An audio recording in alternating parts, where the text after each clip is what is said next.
Hi నమస్తే welcome to Myra media. నేను మీ కేవీఆర్. ఊరందరిది ఒక దారి అయితే ఉల్పికట్టేది ఒక దారి అని ఏదో సామెత చెప్తుంటారు కదా.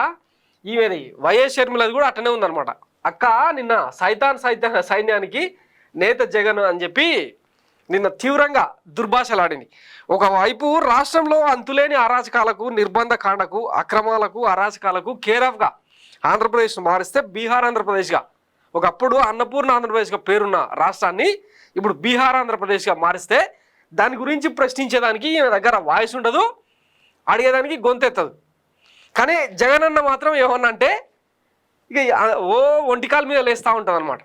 ఇప్పుడు సోషల్ మీడియాలో జరుగుతున్న అంటే ఈ రచ్చ ఏదైతే ఉందో, వైసీపీ వారియర్స్ను, వైసీపీ సోషల్ యాక్టివిస్టుల మీద విపరీతమైన నిర్బంధకాండ జరుగుతూ ఉంటే దాని మీద కౌంటర్ చేసే ప్రయత్నం చేస్తూ ఉంటే దీన్ని అంటే సమర్థించడమో లేదంటే వాళ్ళకు ఆ పార్టీకి మద్దతు తెలపడమో ఏదో ఒకటి చేయాలి. కానీ ప్రజాస్వామ్యవాదులు అయితే అది దాన్ని పక్కన పెట్టి అసలు ఆ సైన్యానికే జగన్మోహన్ రెడ్డి బాధ్యుడు, పాత్రధారి, సూత్రధారి, ఆయనను కూడా బొక్కలేయండి అని చెప్పి మాట్లాడుతూ ఉందన్నమాట. ఇవి ఒకసారి ఆమె ఏమన్నదో చూద్దాం.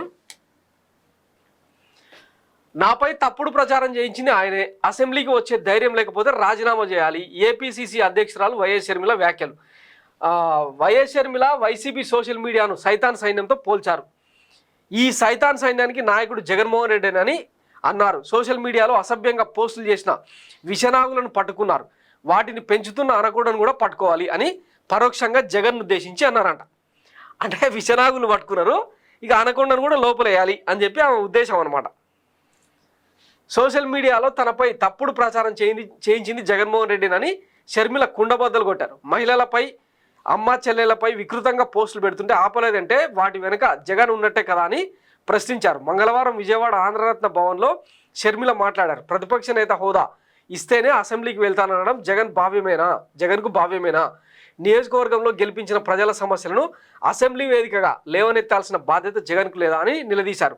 అసెంబ్లీలో మైక్ ఇవ్వని పరిస్థితి రావడానికి జగన్ స్వయం కృతాపరాధమని పేర్కొన్నారు. కూటమి ప్రభుత్వం బడ్జెట్ను ప్రవేశపెడితే అసెంబ్లీకి వెళ్లరా? బడ్జెట్ పద్దులపై ప్రతిపక్షం కాక మరెవరు ప్రశ్నిస్తారు? ప్రభుత్వ నిర్లక్ష్యాన్ని ఎండగట్టేది ఎవరు అని ప్రశ్నించారు.